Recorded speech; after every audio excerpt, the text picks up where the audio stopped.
Donc on est une société qui est spécialisée sur la construction de messages à partir de données, ce qu'on appelle un petit peu du big data, sur qu'on collecte énormément de points de données, que ce soit dans les villes, que ce soit sur les réseaux, et on essaie de leur donner du sens, de façon à ce que nos clients, qui sont en général soit des institutions, soit des marques, soit des gens qui font du divertissement, puissent mieux comprendre leur audience et offrir une meilleure expérience.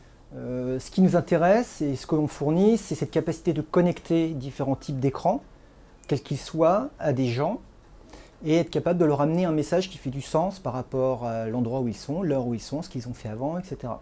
Alors, nous, on est d'abord une solution technologique, on fonctionne ce qu'on appelle dans le cloud, donc on est utilisable à peu près sur n'importe quel type d'écran connecté et aussi un petit peu partout dans le monde. Donc aujourd'hui, on travaille avec des producteurs de télévision qui font des programmes télé, qui sont en même temps étendus vers des expériences dans des magazines, dans des applications, mais aussi dans ce qu'on appelle la vie réelle. Donc ça peut être des concerts, ça peut être des événements particuliers, etc.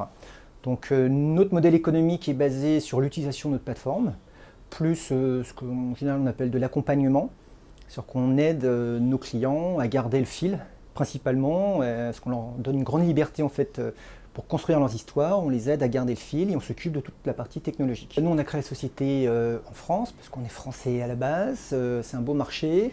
Évidemment on regarde l'international. La Chine était une évidence pour nous parce que bon, déjà on est à moitié chinois d'origine et puis parce que c'est un marché qui a beaucoup d'attentes. On est en train aujourd'hui de regarder comment aller aux États-Unis. On a la chance par exemple d'aller la semaine prochaine avec Cap Digital à New York pour faire un roadshow spécialisé sur le big data. Donc on va comprendre un petit peu mieux la spécificité de ce marché.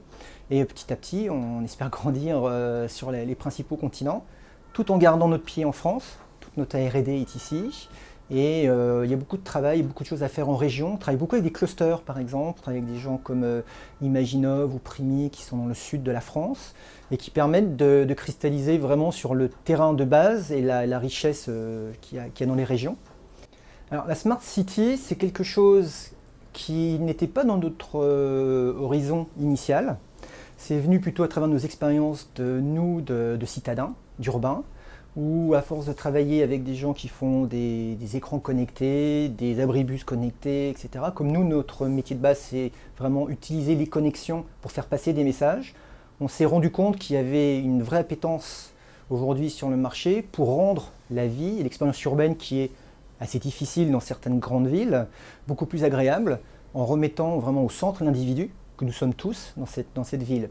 Donc, puisqu'on a tous, ou presque tous, un téléphone, parfois des objets connectés, est-ce qu'on peut écrire des histoires dynamiquement avec du vrai contenu, des expériences à partir de justement nos mouvements, ce que l'on croise, où on est et comment on se comporte en tant que citoyen, ce que l'on veut faire passer comme message en tant que citoyen.